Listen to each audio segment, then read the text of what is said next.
हाँ जी एवरीबॉडी, चलो let's move to the last part of the chapter. हम चैप्टर 2 कर रहे थे मैक्रो इकोनॉमिक्स का, where we studied about important parts of macroeconomics. ठीक है, तो कॉन्सेप्ट्स पढ़ रहे थे, उसमें हम लास्ट पार्ट पे आते हैं। इसमें हम 3 कॉन्सेप्ट्स पढ़ेंगे।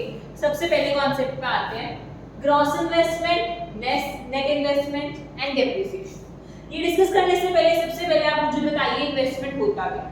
Let's start with the basic definition of investment.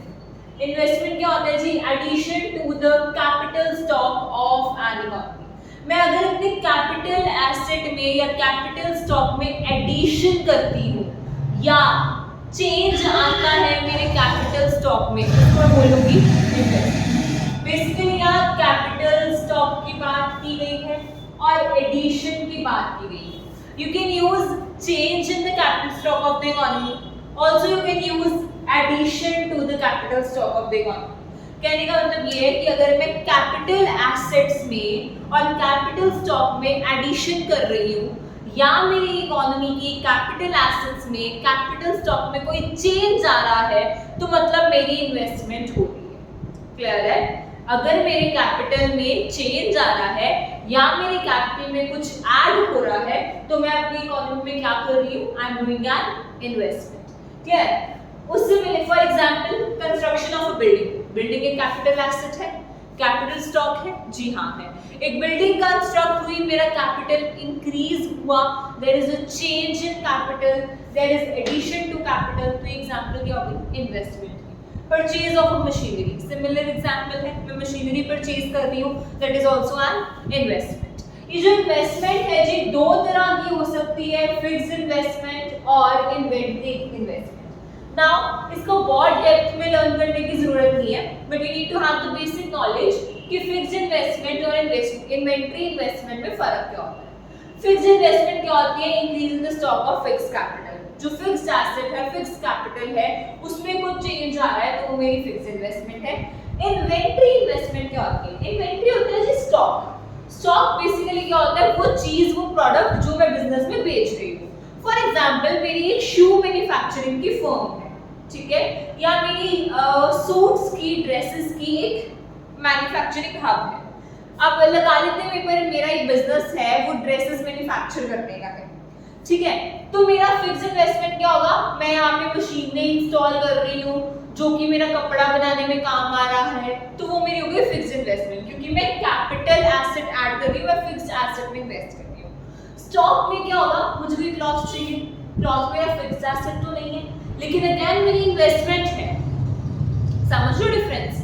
एक इन्वेस्टमेंट हो गई फिक्स्ड एसेट में, एक इन्वेस्टमेंट होती है इन्वेंटरी में। मैं स्टॉक में भी तो इन्वेस्टमेंट करती हूँ, मुझे रॉ मटेरियल चाहिए होता है, मुझे क्लॉथ चाहिए होता है, तो वो इन्वेस्टमेंट भी तो इन्वेस्टमेंट होती है। मेरा स्टॉक, मेरी इन्वेंटरी, वो भी एक इन्वेस्टमेंट होती है। उसके 3 पार्ट्स होते हैं जी, raw material, semi finish goods and finish goods. Raw material क्या होता है?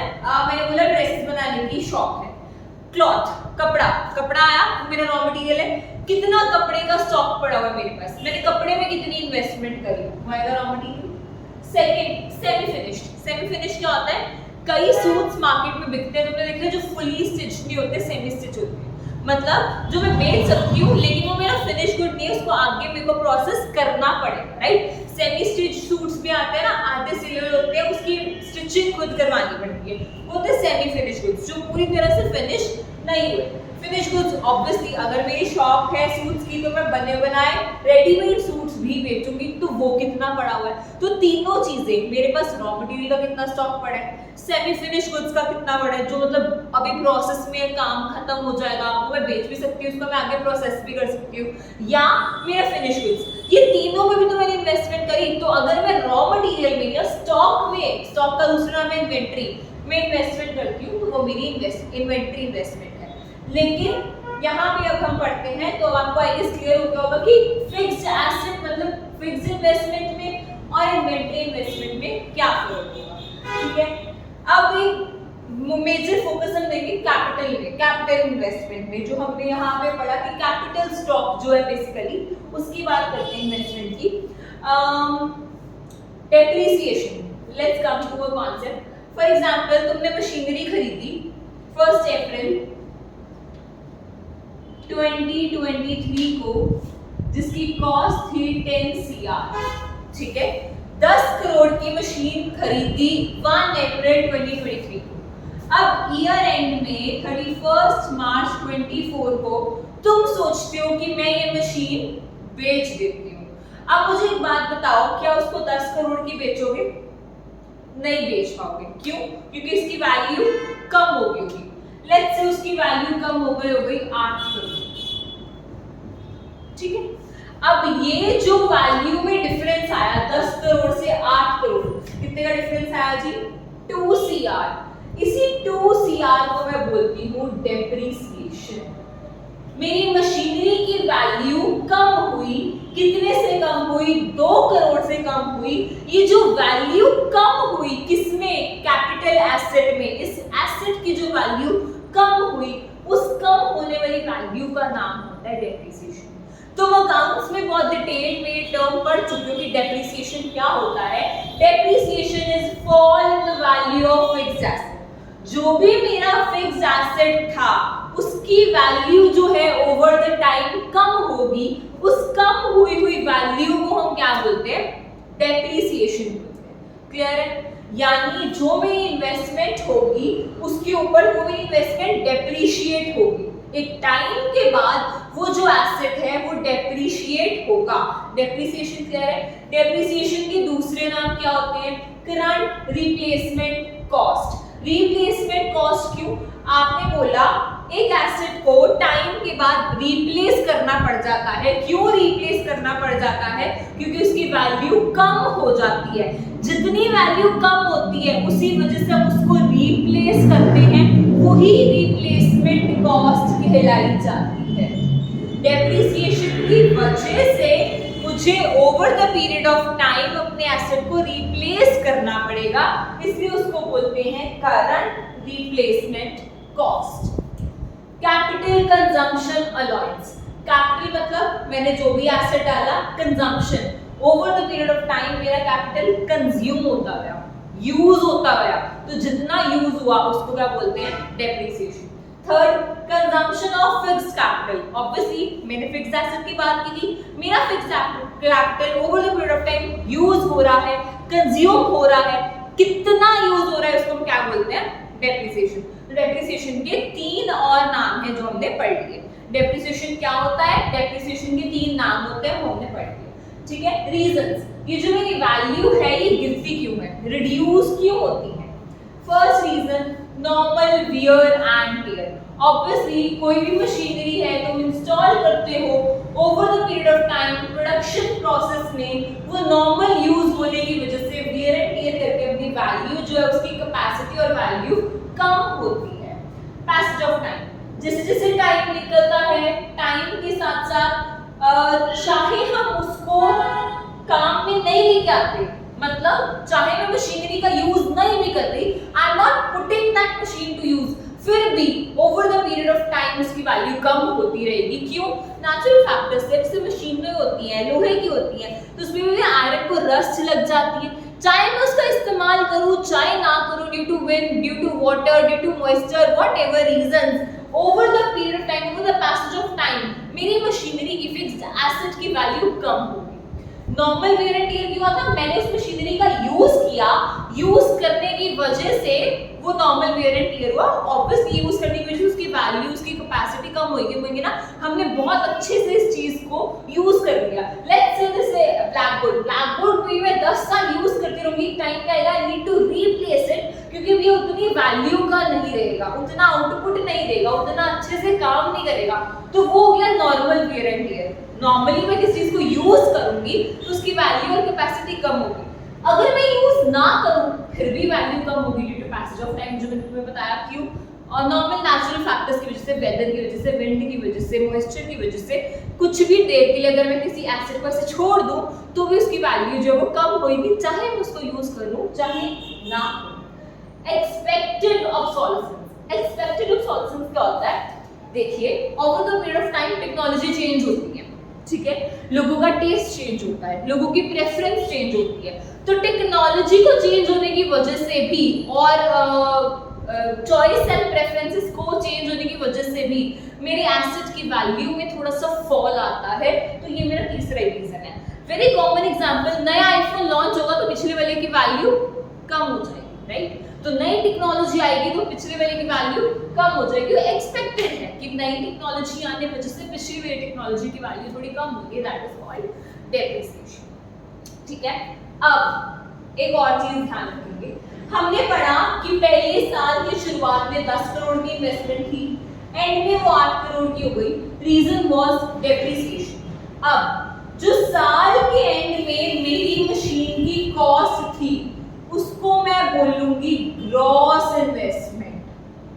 क्या बोलूंगी जी?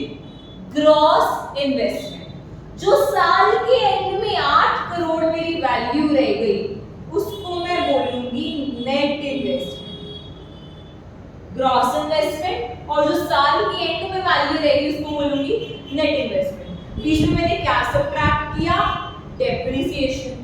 तो can you see just from this कि मेरे पास एक फॉर्मूला बन के आ गया ग्रॉस इन्वेस्टमेंट का और नेट इन्वेस्टमेंट का। यहीं से देखना, एक इन्वेस्टमेंट थी साल की शुरुआत में ग्रॉस और साल के एंड में वो हो गई नेट। ठीक है, बीच में क्या हुआ? मैंने माइनस कर दिया डेप्रिसिएशन, मैंने माइनस कर दिया डेप्रिसिएशन। तो ये मेरा फॉर्मूला बन गया, फॉर्मूला नंबर 1। फर्स्ट कॉन्सेप्ट किया तो इसमें मैंने याद किया formula number 1, gross investment minus depreciation is equals to net. यानी ग्रॉस और नेट के बीच में रिश्ता बनाती है कौन? डेप्रिसिएशन। कोई भी ग्रॉस वैल्यू हो उसमें से अगर मैं डेप्रिसिएशन को माइनस कर दूंगी तो मेरे पास क्या निकल के आ जाएगी? नेट इन्वेस्टमेंट निकल के आ जाएगी। नाउ मैम हम भूल जाएंगे नेट इधर लिखना है, ग्रॉस इधर लिखना है, डेप्रिसिएशन माइनस करनी है, डेप्रिसिएशन प्लस करनी है। सिंपली ग्रॉस में कितने लेटर्स हैं जी? 4, नेट में कितने हैं? 3। 4 में से कुछ माइनस करूंगी 3 करने के लिए। ग्रॉस बड़ा है, डेप्रिसिएशन छोटा है, सॉरी नेट छोटा है, ग्रॉस बड़ा है, नेट छोटा है। 4 में से कुछ माइनस करूंगी 3 करने के लिए, तो बड़े में से कुछ माइनस करना पड़ेगा छोटा करने के लिए, तो इसलिए मैं डेप्रिसिएशन को माइनस करूंगी। क्लियर हुआ? तो देखिए जी, फर्स्ट फॉर्मूला बना gross value minus depreciation is equal to net value. अब मैं यहाँ से 2 फॉर्मूलाज और निकाल सकती हूँ। अगर मैं नेट वैल्यू को इधर ले आऊँ, net value plus depreciation is equal to gross value. Third,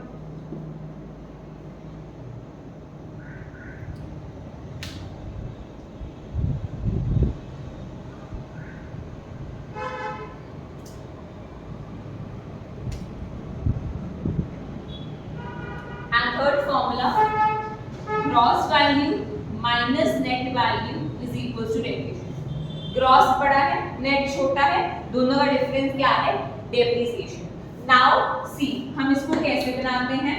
we have a gross value या gross investment and we have net investment. इनके बीच में रिश्ता बनाता है कौन? डेप्रिसिएशन।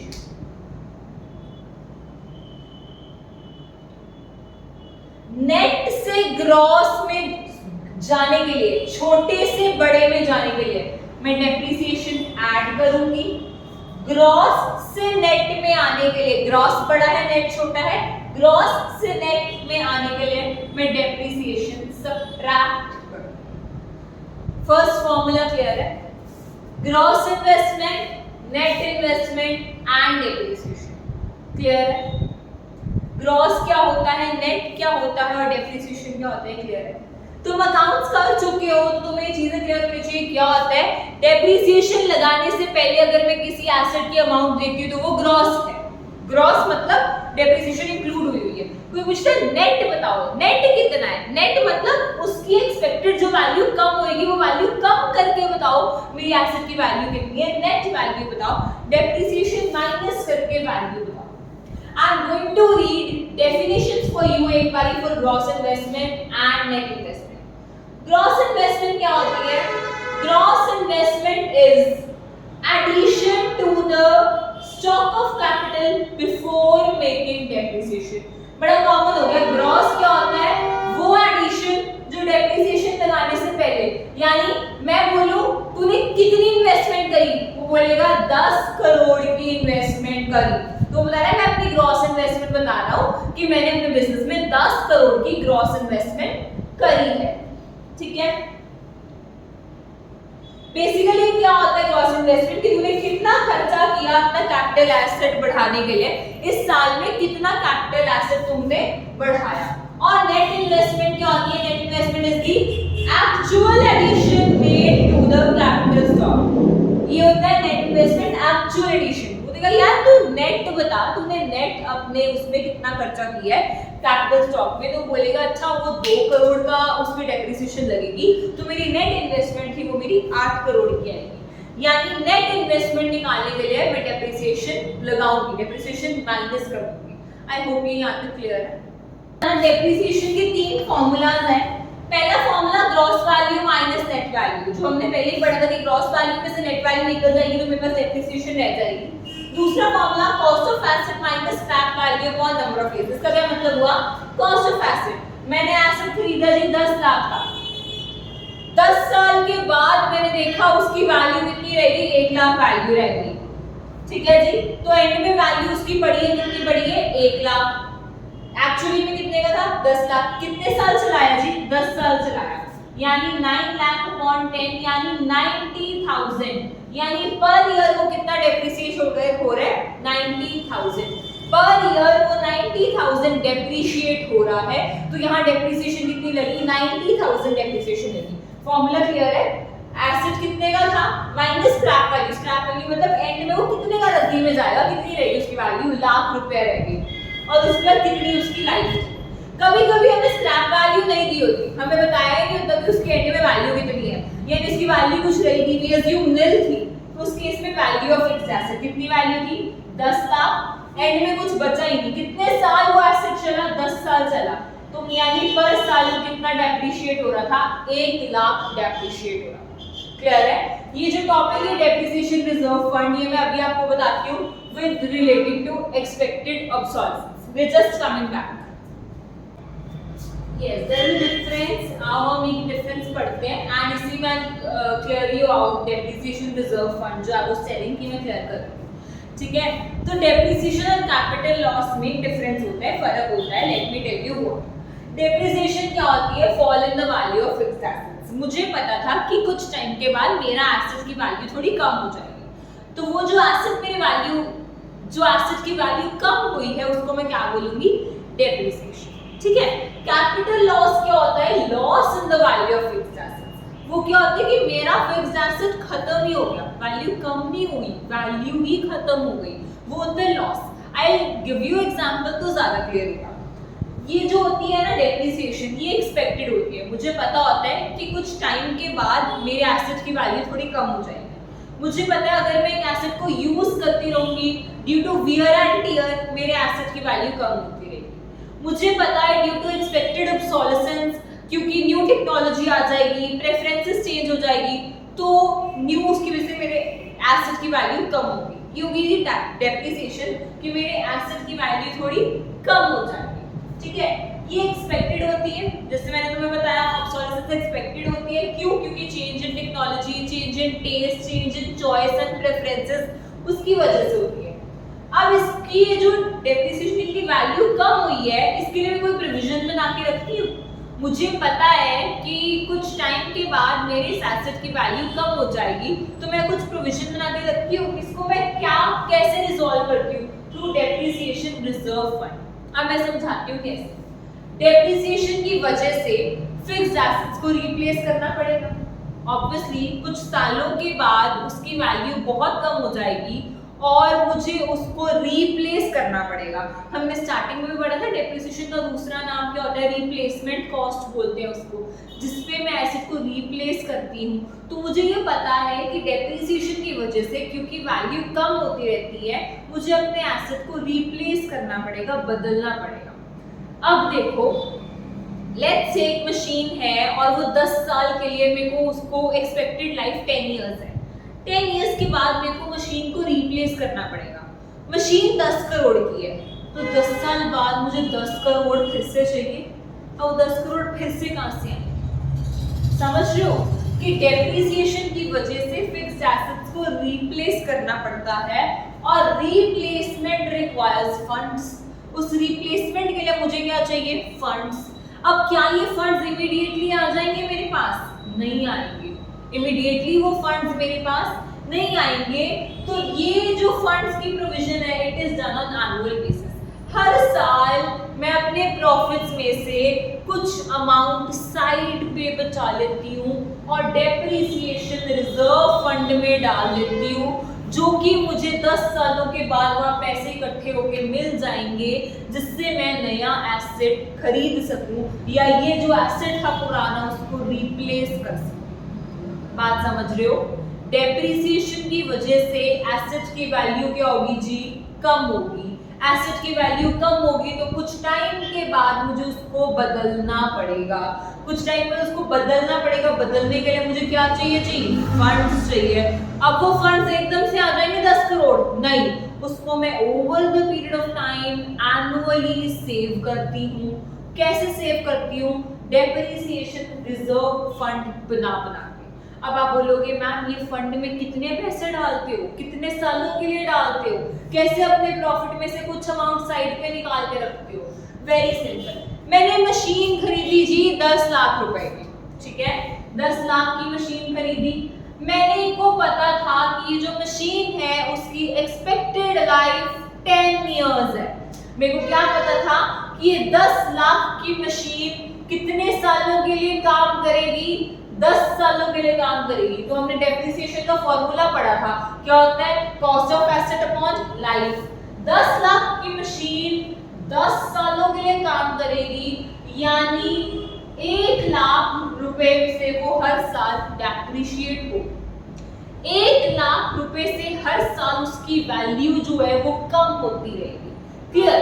तो ये 1 लाख रुपए मैं हर साल किस में डालती रहूंगी? डेप्रिसिएशन रिजर्व फंड में डालती रहूंगी, राइट?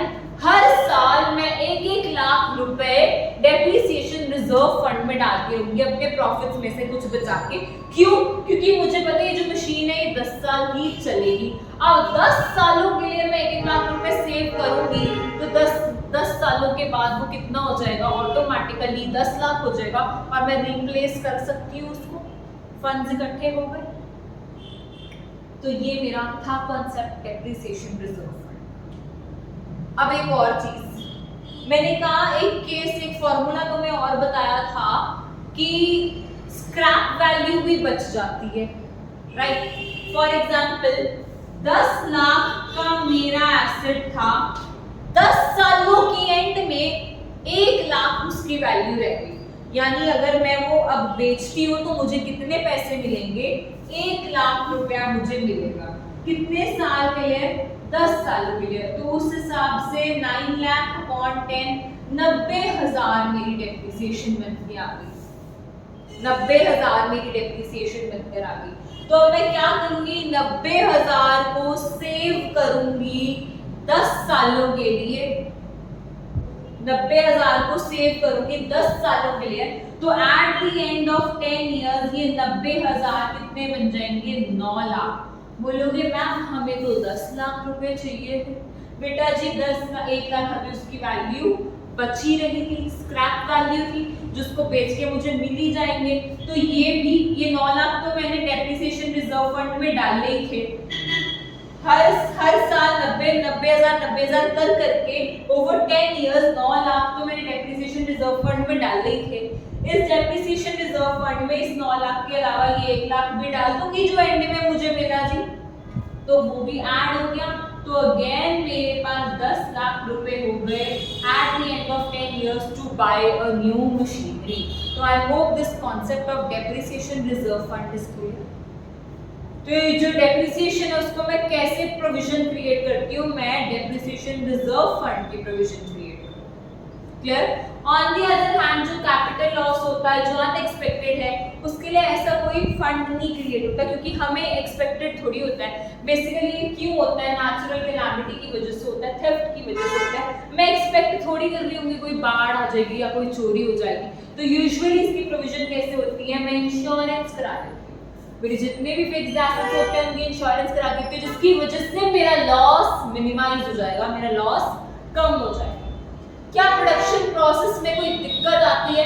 डेप्रिसिएशन से नहीं आती जी, हमें पता है, एक्सपेक्टेड है, हम पहले प्रोविजन क्रिएट करके रखते हैं, रिजर्व फंड में डाल के रखते हैं, तो इससे प्रोडक्शन प्रोसेस में कोई दिक्कत नहीं आती, हैम्पर नहीं होता। लेकिन लॉस जी, गोडाउन में आग लग गई, कितनी इन्वेस्टमेंट ऐसी चलेगी, कैपिटल लॉस होगा, क्या मेरा हैम्पर नहीं होगा प्रोडक्शन प्रोसेस? बिल्कुल होगा। तो कैपिटल लॉस की वजह से मेरा प्रोडक्शन प्रोसेस जो है वो हैम्पर होता है, वेयरएज डेप्रिसिएशन की वजह से ऐसा कुछ नहीं होता।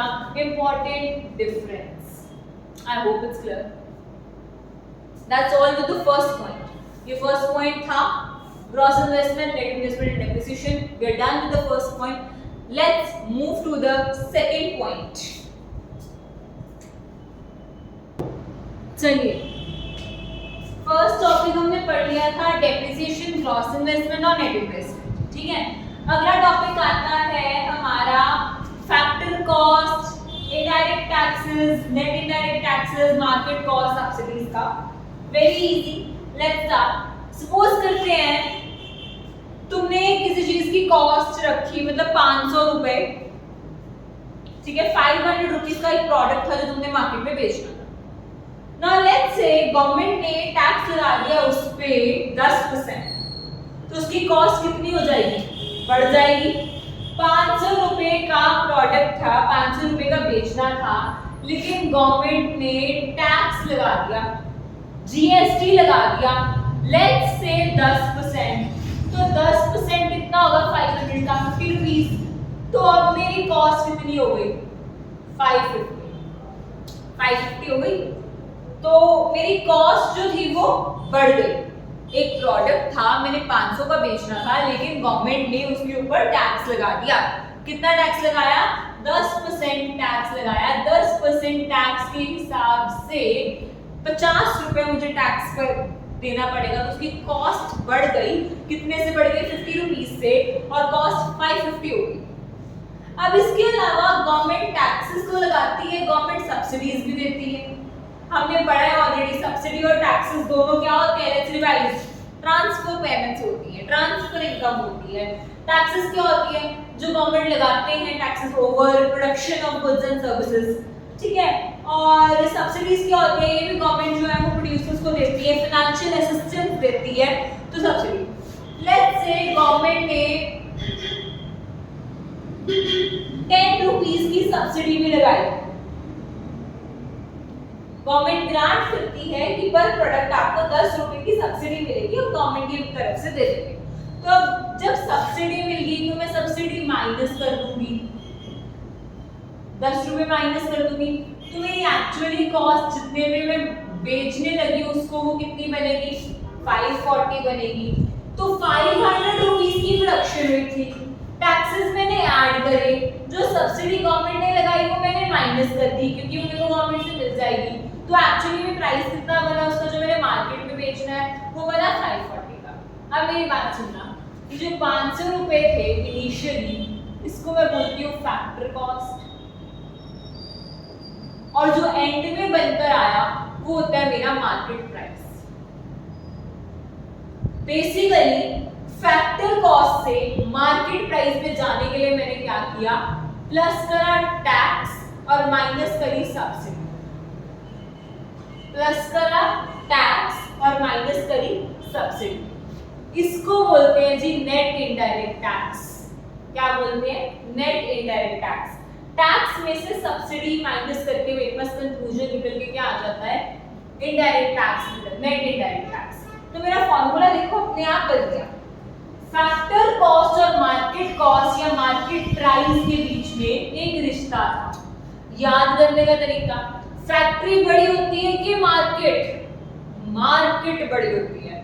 तो फैक्ट्री से मार्केट में जाने के लिए इनका रिश्ता तो हमने बता दिया, कौन बनाता है? नेट इनडायरेक्ट टैक्स बनाते हैं।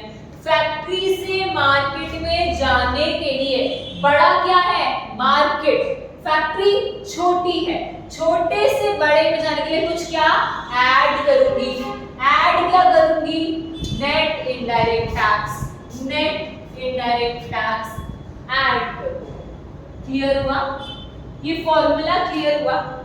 फैक्टर कॉस्ट से मार्केट प्राइस में जाने के लिए मुझे ऐड करना पड़ता है क्या? NIT, net indirect tax. अब अगेन मैम ऐड करेंगे सब्ट्रैक्टिंग कैसे याद रहेगा? बता दिया, फैक्ट्री छोटी होती है, मार्केट बड़ी होती है, तो छोटे से बड़ी में जाओगे तो NIT ऐड करोगे। पहला हमने ऐसे किया था, ग्रॉस में 4 लेटर्स हैं, नेट में 3, 4 से 3 पे जाने के डेप्रिसिएशन सब्ट्रैक्ट करनी। ये दो फॉर्मूलाज क्लियर हुए, हमें आगे बहुत काम आनी है। अब ये चीजें क्लियर हुई कि मेरे को एक प्रोडक्ट की कॉस्ट पड़ रही थी 500 रुपए, लेकिन मुझे उसमें GST देना पड़ गया कितना? 10%, तो मेरी कॉस्ट हो गई 550। उसके बाद गवर्नमेंट ने मुझे 10 रुपए की सब्सिडी भी दी हुई थी, वो मैंने कर दी माइनस, तो मेरी एक्चुअली मार्केट में किस पे बेचूंगी? 540 रुपए पे बेचूंगी मेरा है मार्केट प्राइस। तो कैसे आया? फैक्टर कॉस्ट से मार्केट प्राइस में मैं कैसे गई? टैक्सेस को ऐड करके। मेक श्योर ये कौन से टैक्सेस होते हैं जी? Indirect taxes. डायरेक्ट और इनडायरेक्ट टैक्स का फर्क हमें पता होगा, दो तरह के टैक्स हैं, डायरेक्ट और इनडायरेक्ट। डायरेक्ट टैक्स कौन सा होता है? जो मेरी इनकम पे आता है डायरेक्टली, और इनडायरेक्ट टैक्स कौन सा होता है? जो GST। सेकंड हैंड डिटेल में नहीं समझाऊंगी, डिफरेंट वीडियो बना दूंगी उसके लिए डायरेक्ट और इनडायरेक्ट टैक्सेस में। अभी हम याद करेंगे यहाँ पे कौन से टैक्स ऐड करने हैं? इनडायरेक्ट टैक्स ऐड करने हैं, और सब्सिडी माइनस। इसके जोड़ को क्या बोलते थे? Single word, net indirect taxes. तो यहाँ पे NIT क्या हुआ जी? Indirect taxes minus subsidies. NIT क्या हुआ? Indirect taxes minus subsidies. अब इनडायरेक्ट टैक्सेस क्या होते हैं? Taxes imposed by the government for the production of goods and services as simple as GST। इससे क्या हुआ? प्रोडक्ट का प्राइस बढ़ गया, बढ़ा जी। 500 कॉस्ट थी, तो 400 रुपए मेरे को ऐड करने पड़े, किसकी वजह से? इनडायरेक्ट टैक्स की वजह से, तो मेरा प्राइस बढ़ के 550 हो गया। Whereas सब्सिडी क्या होता है? फाइनेंशियल असिस्टेंस या economic assistance provided by the government to producers. Government दे देती है यार, तुम प्रोड्यूस कर, देखो पर पीस ना 10 रुपए मैं फाइनेंशियल असिस्टेंस देती हूँ। उसकी वजह से क्या होता है? प्राइस जो मार्केट प्राइस है वो कम हो जाता है, क्योंकि जितना प्राइस कम होता है उतनी गवर्नमेंट हमें सब्सिडी प्रोवाइड कर देती है। एग्जांपल, LPG जो है वो सब्सिडाइज रेट पे बेचते हैं, कम क्यों बेचते हैं? क्योंकि वो जो सब्सिडाइज प्राइस जो कम हुआ है वो हमें गवर्नमेंट प्रोवाइड कर देती है। इससे क्या होता है? This increases the price of the product, this reduces the price. हुआ जी रिड्यूस, 550 से 540 हुआ। तो कॉन्सेप्ट क्लियर है? बहुत इजी था, हमने इस फॉर्मूला में इंक्लूड करना था कि फैक्टर कॉस्ट से मार्केट प्राइस में जाने में मुझे उसमें ऐड करना पड़ता है क्या? Net indirect taxes. और नेट इनडायरेक्ट टैक्सेस दो चीजों से बनते हैं, indirect taxes minus subsidies. Indirect taxes कौन से होते हैं? Taxes imposed bye the government, और सब्सिडीज क्या होती है? जो असिस्टेंस फाइनेंशियल मुझे मिली है थ्रू दी गवर्नमेंट। ये क्लियर है? कुछ एग्जांपल करते हैं जिसमें आपको नेट इनडायरेक्ट टैक्सेस कैलकुलेट करके बताना है, ठीक है? सबसे पहला, मेरे जो इनडायरेक्ट टैक्सेस है वो 0 है, और मेरी जो सब्सिडी है वो 100 रुपीस की है। तो जब मैं NIT निकालूंगी, नेट इनडायरेक्ट टैक्सेस क्या होते हैं? Indirect taxes minus subsidies. यानी मुझे टैक्स तो कोई भी नहीं देना पड़ा, लेकिन मुझे सब्सिडी मिल गई थी 100 रुपए की, तो यानी ये हो गया -100। इसी में लगाते हैं, तो जितनी भी कॉस्ट होगी, लेट्स से 500, मुझे उसमें 100 माइनस करके 400 का मार्केट में बेचना है, ठीक है? क्योंकि मुझे कोई टैक्स नहीं लगाना पड़ा, बल्कि मुझे गवर्नमेंट ने सब्सिडी दी थी कितने रुपए की? 100 रुपए की। तो ये क्लियर हुआ इनडायरेक्ट टैक्सेस कैसे कैलकुलेट किए। एक दूसरा केस देखो जी। दूसरे केस में इनडायरेक्ट टैक्सेस भी है, आपको टैक्स देना पड़ रहा है 25 रुपए का, और सब्सिडी है 250 का, और सब्सिडी 0 है। इस केस में एनआईटी कैसे कैलकुलेट होगा, indirect taxes minus subsidy, again indirect taxes थे 250 के और सब्सिडी कितने की थी, जीरो सब्सिडी, सब्सिडी कुछ नहीं मिली, तो ₹250 हुआ मेरा net indirect tax. Again 500 cost थी, प्लस कर दूंगी मैं ₹250, तो 750 का बेचूंगी, ठीक है। इनडायरेक्ट टैक्सेस को ऐड करना होता है, अगेन इसको भी अगर मैं ऐड करूंगी तो प्लस माइनस माइनस ही मिल जाएगा। थर्ड केस देखो, इनडायरेक्ट टैक्सेस भी पे करने पड़ रहे हैं ₹200 और सब्सिडी है मेरी ₹120, तो यहाँ पे नेट इनडायरेक्ट टैक्सेस क्या आएगा, 200 माइनस 120, ₹80। क्लियर है ये कॉन्सेप्ट से ना, very easy. Done with the second concept. चलिए let's now move to the last topic of the chapter और इसमें थर्ड रिलेशन पढ़ने लगे हैं हम डोमेस्टिक इनकम और नेशनल इनकम का। अब तो मुझे बताओ जी, डोमेस्टिक बड़ा होता है या नेशनल इनकम बड़ी होती है? नेशनल इनकम बड़ी होती है। डोमेस्टिक इनकम से नेशनल इनकम में जाने के लिए मुझे क्या करना पड़ेगा, डोमेस्टिक इनकम में कुछ प्लस करना पड़ेगा। क्या प्लस करूंगी, net factor income from abroad. अब ये क्या है ये हम पढ़ेंगे, ठीक है। थर्ड कॉन्सेप्ट समझ में आया, डोमेस्टिक इनकम से नेशनल इनकम में जाने के लिए मुझे net factor income from abroad यहाँ पे ऐड करना पड़ता है। अब net factor income from abroad होता क्या है? Net factor income from abroad होता है factor income from abroad minus factor income to abroad. अब ये क्या बात मैंने कहा, अब्रॉड मतलब रेस्ट ऑफ द वर्ल्ड। मैं बाहर वाली दुनिया के साथ भी बिजनेस कर सकती हूँ, जरूरी नहीं है मेरा बिजनेस सिर्फ with in the domestic territory होगा। इट इज पॉसिबल मेरा बिजनेस बियॉन्ड डोमेस्टिक टेरिटरी हो रहा है, ठीक है। तो क्या पता मैंने बाहर कोई लैंड दिया हो किसी को रेंट पे, या बाहर मैं कहीं भी किसी के लिए काम कर रही हूँ और बाहर से मुझे इनकम मिल रही है इन the form of rent, in the form of interest. तो बाहर से जो मुझे इनकम मिल रही है वो होती है net factor income from abroad, sorry factor income from abroad. तो क्या होती है फैक्टर इनकम फ्रॉम अब्रॉड कि फैक्टर्स ऑफ प्रोडक्शन मैंने अपनी डोमेस्टिक से बाहर दिए थे और मुझे वहां से इनकम आ रही है। फॉर एग्जांपल कनाडा में मेरा कोई लैंड है और मैंने वहां पे वो रेंट पे दिया हुआ है और मुझे वहां से रेंट रिसीव हो रहा है, तो वो क्या आएगी factor income from abroad. Abroad से मुझे इनकम आ रही है। Factor income to abroad, suppose India में कोई लैंड है बट किसी बाहरले बंदे का है और यहाँ की जो लैंड की पेमेंट है मैं बाहर दे रही हूँ एज रेंट, मैं बाहर किसी को पे कर रही हूँ। और फॉर एग्जांपल मैंने बाहर कोई लैंड दिया हुआ है, रेंट पे लिया हुआ है, वो किसी बाहरले बंदे का है और मुझे बाहर किसी को पेमेंट करनी है, तो मैं क्या करूँगी यहाँ से बाहर पेमेंट कर रही हूँ, तो that is factor income to abroad. कोई payment rest of the world से मुझे आ रही है तो that is factor income from abroad. कोई पेमेंट मैं यहाँ से रेस्ट ऑफ द वर्ल्ड को कर रही हूँ तो फैक्टर इनकम टू अब्रॉड। तो जो पैसे आए और जो पैसे गए उसके डिफरेंस को मैं क्या बोलूंगी, net factor income from abroad. ये पॉजिटिव भी हो सकता है, नेगेटिव भी, जीरो भी। बहुत कॉमन बात है, सिंपल बात है। अगर बाहर से ज्यादा पैसे आ रहे हैं और पेमेंट कम हो रही है तो ये पॉजिटिव होगा। लेट्स से मुझे बाहर से रिसीव हो रहा है 10 करोड़ और मेरी पेमेंट जा रही है बाहर 8 करोड़, तो ये मेरे पास आ गया 2 करोड़ विच इज पॉजिटिव, ठीक है।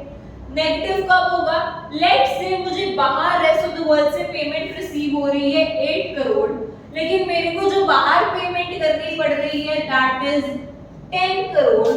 तो इस केस में मैंने क्या किया, मेरा -2 CR चला गया, ये हो गई नेगेटिव। थर्ड केस में मुझे बाहर से पेमेंट आ रही है 10 करोड़, सिमिलरली मुझे भी इनको पे करना है 10 करोड़, तो ये मेरे पास आ गया 0। तो जो फैक्टर इनकम फ्रॉम अब्रॉड है वो पॉजिटिव भी हो सकती है, नेगेटिव भी हो सकती है और 0 भी हो सकती है। नाउ इसकी एब्रिविएशन क्या बनेगी, net factor income from abroad, NFIA, ठीक है जी। NFI के कुछ कंपोनेंट्स होते हैं, तीन कंपोनेंट्स हैं। पहला कंपोनेंट है नेट कॉम्पनसेशन टू एम्प्लॉइज, यानी जो भी एम्प्लॉइज काम कर रहे हैं उनकी जो वेजेस हैं वो आएंगी मेरी नेट कॉम्पनसेशन टू एम्प्लॉइज में।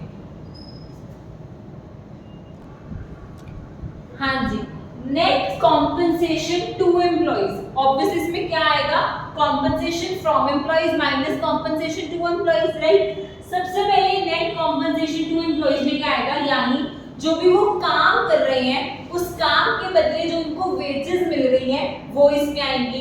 क्या आएंगी, फॉर एग्जांपल कोई भी इनकम है जो रिसीव करी जा रही है from the resident workers living abroad, कुछ ऐसे जो हमारे इंडिया के रेजिडेंट हैं लेकिन वो 1 साल से कम के लिए बाहर काम करने गए हैं और बाहर से वो इनकम कमा के लेके आते हैं, तो वो क्या हो गई, net factor income from abroad. यानी मेरे नॉर्मल रेजिडेंट को जो बाहर से इनकम मिल रही है काम करने के लिए, कॉम्पनसेशन मिल रही है, लेस देन 1 ईयर वो बाहर गए और बाहर से काम करके लेकर आए, ये पार्ट बना फैक्टर इनकम फ्रॉम अब्रॉड, ये भी उनको कॉम्पनसेशन मिली। और कभी-कभी बाहर वाले लोग यहाँ आके काम करेंगे मेरी डोमेस्टिक टेरिटरी में और उस वेजेस के पर्पस में मैं उनको पेमेंट करूंगी, तो ये फैक्टर इनकम टू अब्रॉड। तो कॉम्पनसेशन में वो चीज आएगी जब मुझे काम करने के बदले वेजेस मिल रही है, सैलरीज मिल रही है। किसको, नंबर 1 सैलरीज रिसीव्ड बाय